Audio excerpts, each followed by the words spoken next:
The reason why Lopez would be a great fit with the Knicks is because he played in 79 games last season, and he's played in 78 or more games the past 2 seasons. Mitchell Robinson, we know, has played in 70 or more games just once in his entire career.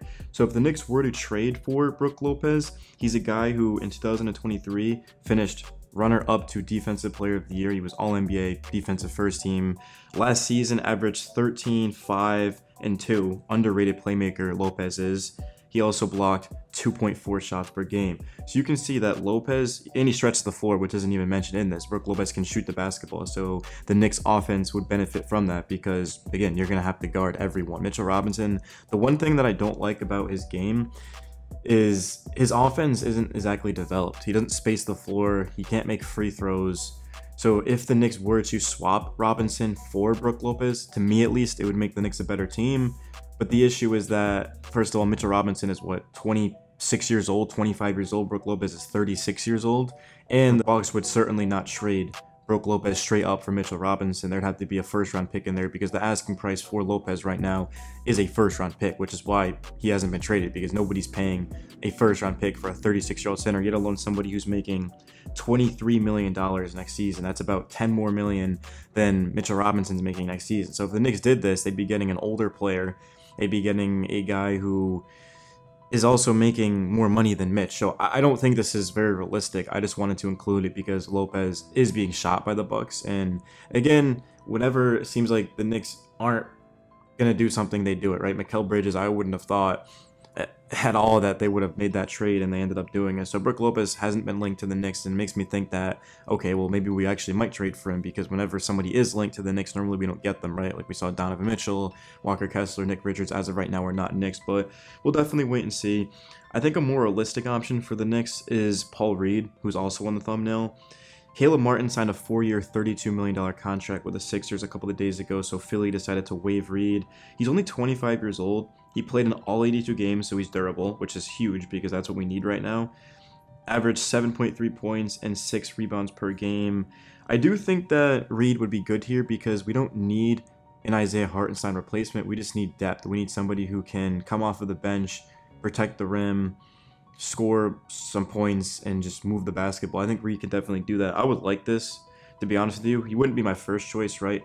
But I certainly would not complain if we brought in Paul Reed. Another guy that could be an option for the Knicks is Daniel Tice. He's 32 years old.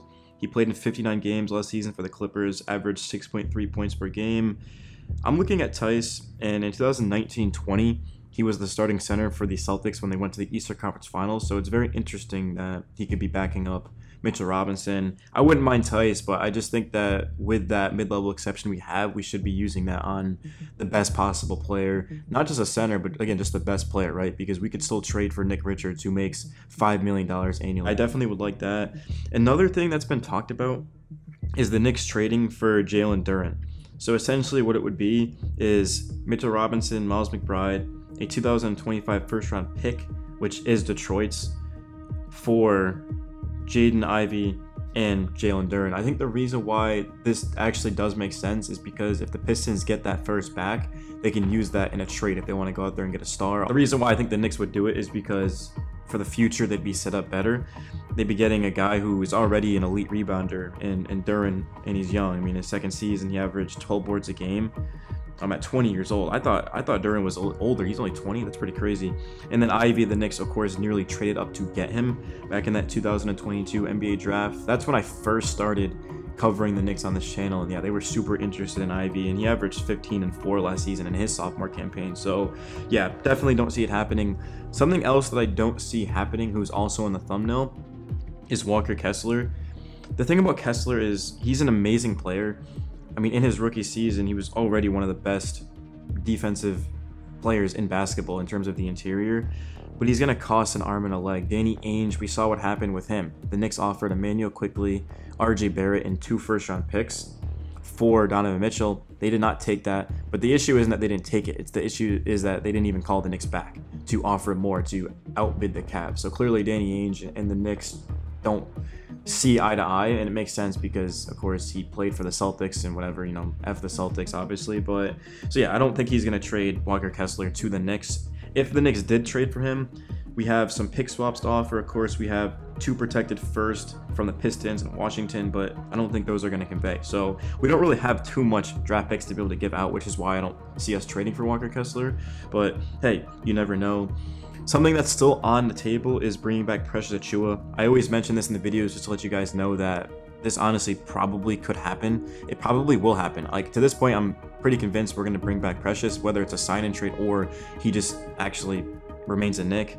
Achiuwa, we saw what he did defensively against the Beat, did a great job. He averaged 8 points and 7 boards and over a block. With the Knicks, shot 52%. He's only 24 years old. A lot of upside. Precious. He's a good backup to Julius Randle. I like it. Nick Richards, to me, is right now, I would say, my ideal target because he doesn't make too much money. Remember, he signed that 3-year, $15 million contract. He's in the second year of it. Cheap option, averaged 10, 8, and a block. Started 51 games, played in 67. Not exactly the sexiest move, but you don't need the sexiest move to win a championship. You just need to bring in somebody who's reliable, and have a guy who started games last season coming off our bench is just the best case scenario, right? We don't want to bring in a center who is just, oh, this guy's a backup center. Like, no, we want to bring in a guy who's a starting caliber center, but he is our backup, so that way our second unit's even stronger. So Robert Williams would be awesome. 26 years old. He's on a team-friendly contract, roughly $12.5 million annually for 2 more seasons. Time Lord is one of my favorite players to watch, but not really realistic because I don't see the Knicks paying $13 million a year annually for a backup center. It's just not gonna happen. Again, Brook Lopez is making, what I say, $23 million. So again, it's just like some of these things are just don't really make sense, but it's just, why not talk about it, because they're guys that are available in trades. Other news for the Knicks. So unfortunately for us, our assistant coach Johnny Bryant agreed on a deal to become associate head coach with the Cleveland Cavaliers. I mean, we're talking about one of the better coaches on our staff. I am happy for him because he got a promotion, and at the end of the day, that's the goal, right? Is to grow. But I mean, this was a guy who had been with us for 4 seasons, and it sucks to see him go. We already lost Isaiah Hartenstein, who actually did speak to the media about leaving the Knicks. The main thing for him was that he feels like he can expand his game more in Oklahoma City. Remember, Tibbs wanted Hartenstein to not shoot the 3-pointer. You guys might not even know that Hartenstein can actually shoot.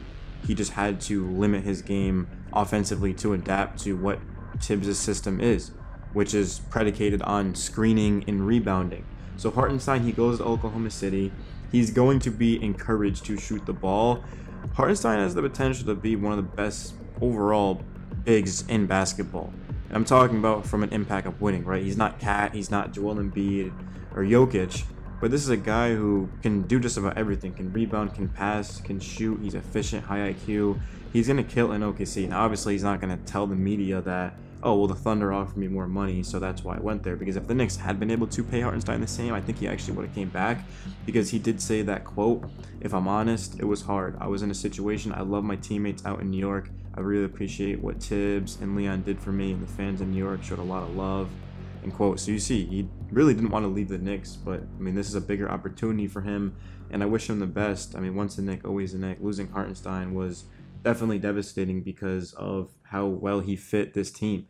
He just did all of the little things. He stepped in for Mitch, just like Dante did. Dante stepped in for Quentin Grimes. Grimes wasn't injured, but he just was suffering, right? So all of a sudden now we've got 2 guys that were backups coming into the season starting. And even Josh Hart was a guy who started a lot of games for us. He was a backup coming to the season. So these Knicks guys just elevated their games, and that's why I don't understand how Tibbs keeps getting voted the coach that players would least likely to play for, because if that was true, then why is everyone that comes to the Knicks getting better? Josh Hart was a guy who was seen as a role player, and I would say he's still seen as a role player, but I mean, he was the second best player on our entire roster in the playoffs. Hartenstein was a guy, again, right, who stepped in and was incredible. So yeah, Tibbs is killing it. He's crushing it, man.